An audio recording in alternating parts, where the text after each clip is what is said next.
All right, let's talk about a story that's whispered all across Lagos. It's a seriously chilling local legend, and it's tied to one of the most famous places in the city, the Third Mainland Bridge. And like all good legends, this one starts with a very simple, very terrifying rule. Look, this isn't just some casual advice. For people in Lagos, this is basically a law of survival. You don't stop for police, you don't stop for an accident, you don't stop for anything.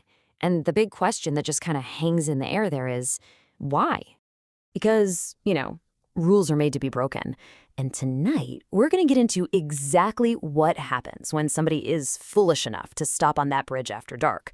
We're going to do that by looking at the one incident that took this from a scary rumor to a full-blown citywide horror story. So let's zero in on one single night, October 14th, 2023. This is the night one man made a really, really bad decision on that long stretch of road over the Lagos Lagoon. Okay, so this is Uche Okonkwo. It's 2:17 in the morning, and he pulls his Mercedes over on the bridge. Now, he's not there for a good reason. He's trying to get rid of an unconscious passenger. He thinks he's being clever, covering his tracks in the middle of the night. What he has no idea about is that he's about to run into something way, way worse than the police. And just look at how fast this all goes down. We're talking about a span of just 3 minutes, where things go from a simple crime to something else entirely. So at 2:17, he stops. Just 1 minute later, something impossible happens in his backseat. And by 2:19, the entire bridge is plunged into total darkness. And this is the moment the whole script flips. The girl in his car, the one who was unconscious, she sits bolt upright, her eyes are completely white, and she speaks in a voice that is definitely not hers. It becomes pretty clear pretty fast that Uche wasn't alone out there. He just became an unwilling delivery man. So this is the first description we get of whatever this thing is.